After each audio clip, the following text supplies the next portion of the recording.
अवर ऊर्जा भौतिक पदार्थ एक आवश्यक विषय वाणी पीठा से अपरा ऊर्जा या भौतिक ऊर्जा अपरा प्रकृति कहलाती है। जीवधारी स्वभाव से स्त्रीण होते हैं। पुरुष या भोक्ता भगवान हैं और उनकी विभिन्न शक्तियों की सभी अभिव्यक्तियां स्वभाव से स्त्रीण हैं। भगवद गीता में जीवित प्राणियों को परा प्रकृति या श्रेष्ठ शक्ति के रूप में नामित किया गया है। भौतिक तत्व अपरा प्रकृति या निम्न शक्ति हैं। ऐसी शक्तियां हमेशा नियोक्ता या भोक्ता की संतुष्टि के लिए नियोजित की जाती हैं। जैसा कि भगवद गीता 5.29 में कहा गया है, सर्वोच्च भोक्ता स्वयं भगवान है। इसलिए जब शक्तियां सीधे भगवान की सेवा में संलग्न होती हैं तो प्राकृतिक रंग को पुनर्जीवित कर देती हैं और इस प्रकार शक्ति और शक्ति के संबंध में कोई असमानता नहीं होती है। श्रील प्रभुपाद की पुस्तकें, व्याख्यान, वार्तालाप और पत्र इस आवश्यक विषय की व्यापक प्रस्तुति प्रदान करते हैं, जैसा कि वाणी quotes our energy material matter श्रेणी में देखा गया है। उनकी पुस्तकों का एक परिचय निम्नलिखित 8 उद्धरणों में दिया गया है। श्रील प्रभुपाद की पुस्तकों से उद्धरण: एक वैष्णव ब्राह्मण से श्रेष्ठ है क्योंकि एक ब्राह्मण जानता है कि वे ब्रह्म है, पदार्थ नहीं। एक वैष्णव जानता है कि वे न केवल ब्राह्मण है बल्कि परम ब्रह्म का शाश्वत सेवक भी है। इसलिए किसी वैष्णव की पूजा मंदिर में देवता की पूजा से श्रेष्ठ है। विश्वनाथ चक्रवर्ती ठाकुर कहते हैं, साक्षात हरितविन समस्त शास्त्र, सभी धर्म ग्रंथों में आध्यात्मिक गुरुवार जो ब्राह्मणों में सर्वश्रेष्ठ, वैष्णवों में सर्वश्रेष्ठ हैं, को भगवान के समान ही अच्छा माना जाता है। श्रीमद्भागवत 7.1441 इस योग प्रणाली के अनुसार प्रत्यागात्मा ही अंतिम लक्ष्य है। यह प्रत्यागात्मा पदार्थ की गतिविधियों से हट गई है। इंद्रिय विषयों के साथ परस्पर क्रिया करती हैं, जैसे सुनने के लिए कान, देखने के लिए आंखें, सूंघने के लिए नाक, स्वाद लेने के लिए जीभ, स्पर्श करने के लिए हाथ, और इस प्रकार ये सभी स्वयं से बाहर की गतिविधियों में लगे हुए हैं। इन्हें प्राण वायु के कार्य कहा जाता है। भगवद गीता 4.27 वास्तव में बद्धात्माएं पदार्थ के मायावी रचनात्मक बादल से ढकी हुई हैं और भगवान उनकी आंखों के सामने न आने का अधिकार सुरक्षित रखते हैं, क्योंकि उनके पास दिव्य दृष्टि की कोई आंखें नहीं हैं और क्योंकि वे भगवान के व्यक्तित्व को नहीं देख सकते हैं, इसलिए वे भगवान के अस्तित्व और भगवान के दिव्य रूप से इनकार करते हैं। विशाल भौतिक सुविधा का आवरण ऐसे पुरुषों द्वारा स्वीकार किया जाता है जिनके पास ज्ञान की कमी है, और ये कैसे होता है इसे निम्नलिखित श्लोक में समझाया गया है।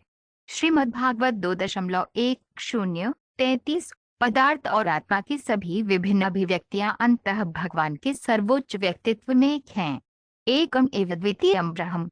ये वैदिक संस्करण छांदोग्य उपनिषद 6.21 है।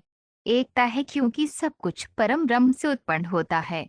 उदाहरण पहले ही दिया जा चुका है कि सोने की बाली और सोने के खान में कोई अंतर नहीं है।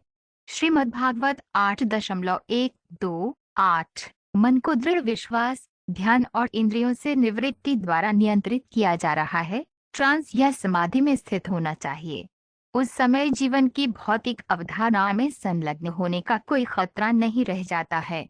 दूसरे शब्दों में, यद्यपि जब तक भौतिक शरीर मौजूद है तब तक व्यक्ति पदार्थ से जुड़ा रहता है, फिर भी उसे इंद्रिय तृप्ति के बारे में नहीं सोचना चाहिए।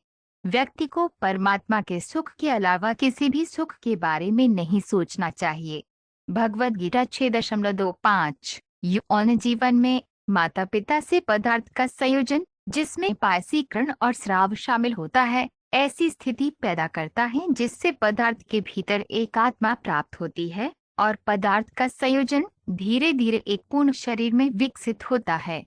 सार्वभौमिक सृष्टि में भी यही सिद्धांत मौजूद है। सामग्री मौजूद थी, लेकिन जब भगवान भौतिक तत्वों में प्रवेश करते थे तभी वास्तव में पदार्थ उत्तेजित होता था।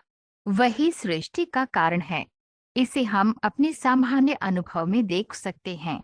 यद्यपि हमारे पास मिट्टी, पानी और आग हो सकती है, तत्व का आकार तभी लेते हैं जब हम उन्हें संयोजित करने के लिए प्रयास करते हैं। जीवित ऊर्जा के बिना इस बात की कोई संभावना नहीं है कि पदार्थ आकार ले सकता है। श्रीमद्भागवत 3.26-51। जैसे एक विशेषज्ञ खनिज विज्ञानी या भूविज्ञानी यह समझ सकता है कि सोना कहाँ है और फिर वे वहां खुदाई करने और अयस्क से सोने को रासायनिक रूप से अलग करने के लिए अपना पैसा निवेश कर सकता है, एक विशेषज्ञ अध्यात्मवादी यह समझ सकता है कि पदार्थ के भीतर आत्मा कहाँ है। जो प्रशिक्षित नहीं है वह सोने और पत्थर के बीच अंतर नहीं कर सकता। इसी प्रकार मूर्ख और दुष्ट जिन्होंने किसी विशेषज्ञ आध्यात्मिक गुरुवार से ये नहीं सीखा है कि आत्मा क्या है और पदार्थ क्या है, वे शरीर के भीतर आत्मा के अस्तित्व को नहीं समझ सकते हैं। श्रीमद्भागवत 7.7-21। भगवान के व्यक्तित्व को भौतिक आंखों से नहीं देखा जा सकता है, लेकिन भगवान के प्रेम के लेप से खुली आध्यात्मिक आंखों से उन्हें भीतर से देखा जा सकता है।